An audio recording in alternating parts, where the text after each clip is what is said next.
Been reading Treasure Island by Robert Louis Stevenson. Starts out in the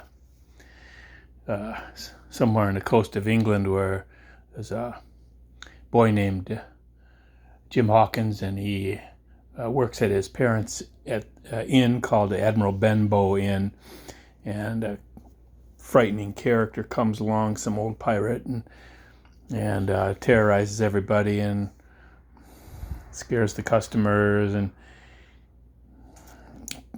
asks Jim to watch out for any sailors that might come by, especially a one-legged one. He seemed to be afraid, and then finally some sailor did come by, an old blind one, and gave him a black spot, and a piece of paper with a black spot on it, and it was foretold his death, I guess, and he died of a stroke anyway, drank too much rum according to the local doctor. And so he died. Jim's father had just died, and now they're kind of, I don't know what they're going to do, but that's where we were after chapter 3. Chapter 4, The Sea Chest. I lost no time, of course, in telling my mother all that I knew, and perhaps should have told her long before, and we saw ourselves at once in a difficult and dangerous position. Some of the man's money, if he had any, was certainly due us, but it was not likely that our captain's shipmates, above all the two specimens seen by me, Black Dog and the Blind Beggar, would be inclined to give up their booty in payment of the dead man's debts. The captain's order to mount at once and ride for Dr. Livesley would have left my mother alone and unprotected, which was not to be thought of. Indeed, it seemed impossible for either of us to remain much longer in the house.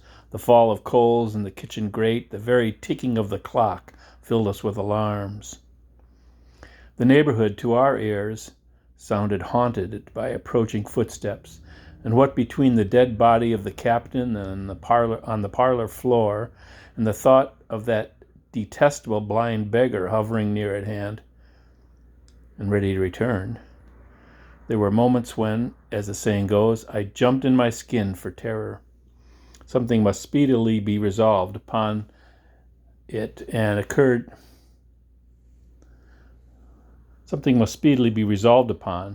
it occurred to us that at last to go forth together and seek help in the neighboring hamlet. No sooner said than done. Bareheaded as we were, we ran out at once in the gathering evening and the frosty fog.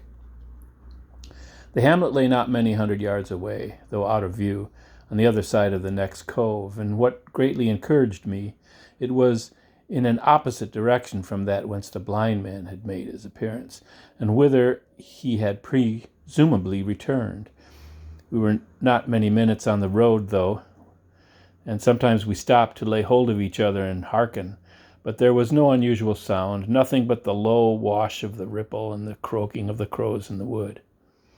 It was already candlelight when we reached the hamlet, and I shall never forget how much I was cheered to see the yellow shine in doors and windows. But that, as it proved, was the best of the help we were likely to get in that quarter, for, you would have thought, men would have been ashamed of themselves.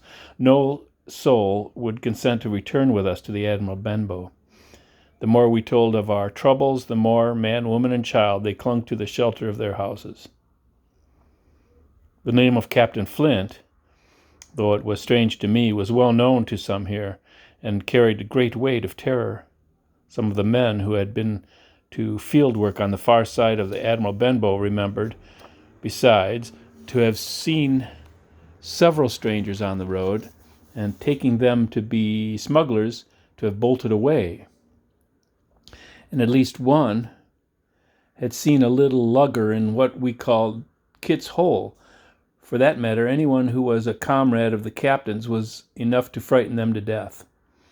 And the short and the long of the matter was that while we would get several who were willing enough to ride to Dr. Livesley's, which lay in another direction, not one would help us to defend the inn.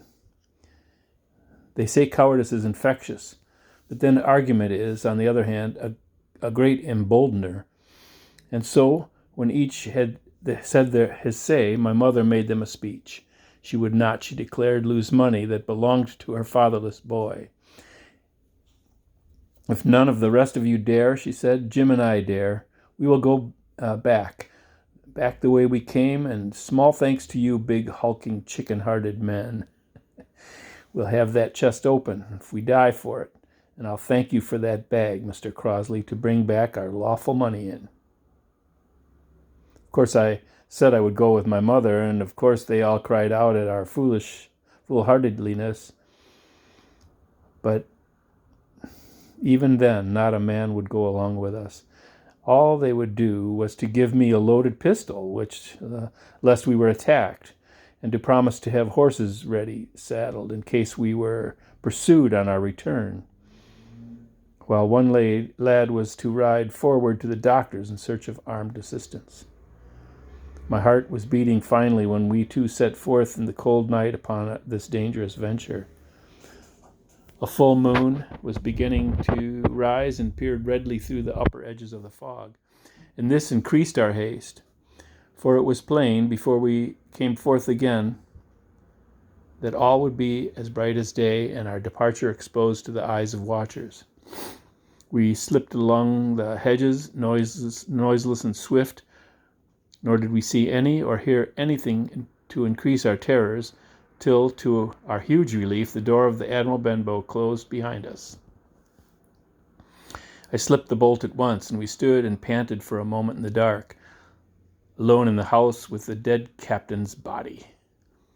Then my mother got a candle in the bar, and holding each other's hands, we advanced to the parlor.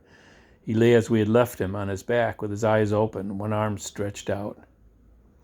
Draw down the blind, Jim, whispered my mother. They might come and watch from outside. And now, she said, when I had done so, we have to get the key off that. And who's to touch it? I should not like to know. And she gave kind of a sob as she said the words. I went down on my knees at once, and on the floor close to his hand was a little round paper, blackened on the side. I could not doubt that this was the black spot, and taking it up, I found written on the other side in very good clear hand this short message. You have until 10 tonight. He had until 10, Mother, and just as I said it, our old clock began striking. This sudden noise startled us shockingly, but the news was good, for it was only 6. Now, Jim, that key. I felt in his pockets, one after another. A few small coins, a thimble, some thread, and big needles. A piece of pigtail tobacco bitten away at the end. His gully with the crooked handle, a pocket compass, and a tinderbox were all that they contained, and I began to despair. Perhaps it's around his neck, suggested my mother. Overcoming strong repugnance, I tore open his shirt at the neck, and there, sure enough, hanging to a bit of tarry string, which I cut with his own gully, we found the key. At this triumph, we were filled with hope, and hurried upstairs without delay to the little room where he had slept so long, and where his box had stood since the day of his arrival. It was like any other seaman's chest on the outside, the initial B burned on the top of it with hot iron, and the corners somewhat smashed and broken as by long, rough usage. Give me the key, said my mother, and though the lock was very stiff, she had turned it and thrown back the lid in a twinkling. A strong smell of tobacco and tar rose from the interior, but nothing was to be seen on top, except a suit of very good clothes, carefully brushed and folded. They had never been worn, my mother said. Under that, the miscellany began.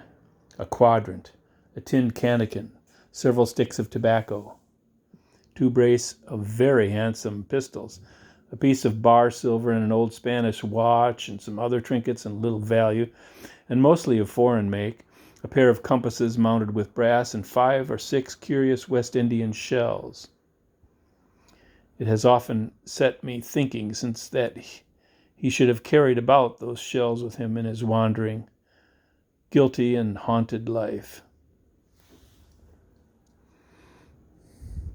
In the meantime, We had found nothing of any value but the silver and the trinkets, and neither of these were in our way. Underneath there was an old boat cloak, whitened with sea salt and many a harbor bar. My mother pulled it up with impatience, and there lay before us the last things in the chest. A bundle tied up in oilcloth and looking like papers, and a canvas bag that gave forth at a touch the jingle of gold. "I'll show these rogues that I'm an honest woman," said my mother. "I'll have my dues and not a farthing over. Hold Mr. Crosley's bag."